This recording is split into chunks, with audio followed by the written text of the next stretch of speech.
Bonjour, dans la Tribune des travailleurs cette semaine, 50 milliards de coupes dans les services publics et la Sécu, c'est ce qu'annonce le gouvernement Bayrou. Bayrou fait en réalité un budget qui est encore pire que le projet de budget de Barnier.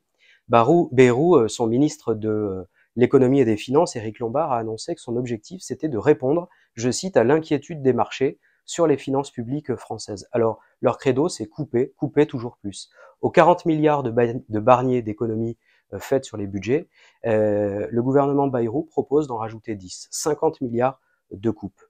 À gauche, on entend pourtant des responsables appeler à des compromis et se disant eux-mêmes ouverts à des compromis. Quel compromis est-il possible de faire avec un gouvernement qui veut taper 50 milliards d'euros dans les budgets?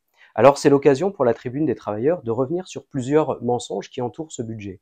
Le premier mensonge, c'est celui selon lequel il n'y aurait pas de budget en 2025. C'est faux, il y a un budget. Ce budget est certes provisoire, mais il s'appelle la loi spéciale. Cette loi spéciale, elle a été adoptée à l'unanimité de l'Assemblée nationale le 16 décembre dernier, puis à l'unanimité des sénateurs le 18 décembre dernier, ce qui a amené Bayrou à le promulguer le 30 décembre dernier. Il faut le dire, aucun député, aucun sénateur de gauche, ni de quelconque parti n'a voté contre cette loi spéciale. Le deuxième mensonge, c'est que cette loi spéciale serait technique. En réalité, elle n'est pas technique, puisque c'est une loi d'austérité. Elle applique le budget de 2024, lequel a été adopté en 2023 par Madame Borne à coup de 49.3. À l'époque, les députés de gauche s'étaient à juste titre élevés contre ce coup de force. Eh bien, un an après, ils ont voté pour ce budget 2024 applicable en 2025. Et ça a des conséquences. Dans les 87 décrets d'application et arrêtés ministériels publiés au journal officiel le 1er janvier dernier, on retrouve des attaques contre les travailleurs et les services publics, au premier rang desquels celui qui augmente de 35%, oui 35% d'augmentation des tarifs dans les EHPAD pour les résidents, les personnes âgées, pour les EHPAD publics et associatifs. C'est donc bien un budget de guerre qui est déjà en cours et que le gouvernement voudrait aggraver.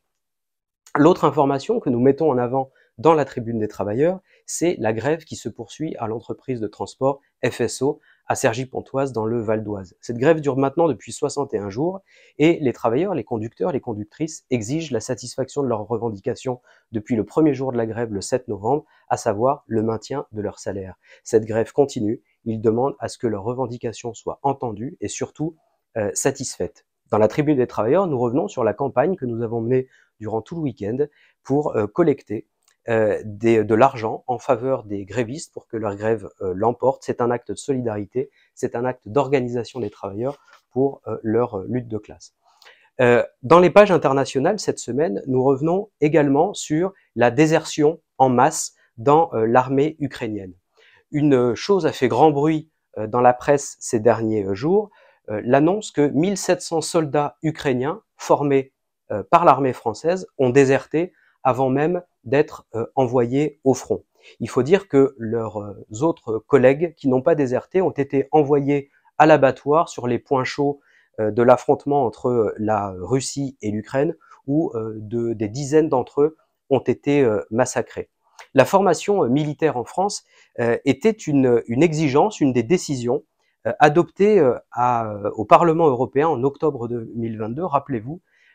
Il s'agissait d'un vote dans lequel, y compris la gauche française, le Parti socialiste, la France insoumise, avait voté une résolution appelant à des sanctions contre la Russie, appelant à soutenir financièrement l'armée ukrainienne et appelant également à former en Europe des militaires, ce qu'a fait Macron. Mais les jeunes Ukrainiens ne sont pas d'accord avec cette politique, ils ne veulent pas servir de chair à canon, de même que les jeunes Russes ne veulent pas servir de chair à canon pour Poutine. 90 000 poursuites pour désertion ont d'ailleurs été ouvertes contre des personnes en Ukraine qui refusaient de servir de chair à canon pour l'OTAN. Et il faut le dire, c'est le devoir des organisations ouvrières et démocratiques anti-guerre de soutenir les déserteurs des deux côtés contre la guerre impérialiste. C'est l'occasion de rappeler qu'un meeting se tiendra le 21 mars prochain à Paris, le vendredi, à 19h, meeting internationaliste contre la guerre et l'exploitation. Notez-le tout de suite sur vos agendas.